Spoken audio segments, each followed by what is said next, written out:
তো এতিয়াও ডেকা আছে হয় জুবিন দা ডেকা আছে 50 বছৰ হৈছিলে মানুহজনৰ আৰু জুবিন দাই কিমান বছৰলৈকে কাম কৰি গ'লহেঁতেন জুবিন দাই নতুন নতুন চাওক বৌৱে নিজে লিখিছে এনেকে চাওক Video titles. How do you write one that actually gets clicks? Yeah, it's fundamental. We've got a guide here. অৱসৰ এতিয়াই ল'ব কিয় আমি নালাগে তেওঁ নিজেও তেনেকুৱা কথা কেতিয়াও ভবা নাছিল মই গোটেই জীৱন তেওঁৰ নতুন নতুন কামৰ পৰিকল্পনা আৰু সপোনবোৰহে দেখিছোঁ চাৰ্জচিটখন পঢ়ি জানিব পাৰিছোঁ সিদ্ধাৰ্থই বহু কমিটিৰ পৰা এই বছৰ জুবিন দাই শেষবাৰৰ বাবে অনুষ্ঠান কৰিব বুলি কৈ মাননীয় বঢ়াই লৈছিল আনকি জুবিনৰ ব্ৰেণ্ড পৰিয়াল লোকে কোনো এই কথা গম পোৱা নাছিল জুবিন দাই নিজেও গম পোৱা নাছিল যে তেওঁ কিবা লাষ্ট টুৰ কৰিব গৈ আছে নিশ্চয় সিদ্ধাৰ্থই অলৰেডি প্লেন কৰিছিল সিদ্ধাৰ্থই জানিছিল যে জুবিন দা আৰু নাথাকে জুবিন দাক আমি হত্যা কৰিম বৌৱে লিখা 5 নম্বৰ পইণ্টটো পঢ়ি মানে বহুত বেছি বেয়া লাগিছে যে 75 মিনিট 1 ঘণ্টাৰো বেছি সময় জুবিনক তাতে পেলাই থৈ দিয়া হৈছিল সেই আইলেণ্ড দুটাত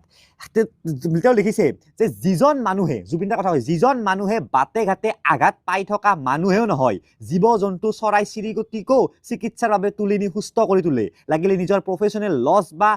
পলম হোৱা বুলি বিতৰ্কই নোহোৱা কিয় সেইজন মানুহৰ ক্ষেত্ৰত এনেকুৱা কিয় হ'ল ক'ত গৈছিল সেই ইয়তখনত থকা অসমীয়া আৱাসীসকল ক'ত গ'ল বাকী মানুহবিলাক কি হৈছিল একচুৱেলি আমাৰ তেওঁ লিখিছে আমাৰ দৃষ্টিত সেই ইয়তখনত থকা প্ৰতিজন মানুহে এই অভাৱনীয় ঘটনাটোৰ বাবে দোষী আৰু সকলো বিচৰাৰ আওতালৈ আহক 6 নম্বৰ পইণ্টত বৌৱে দুখ কৰিছে যে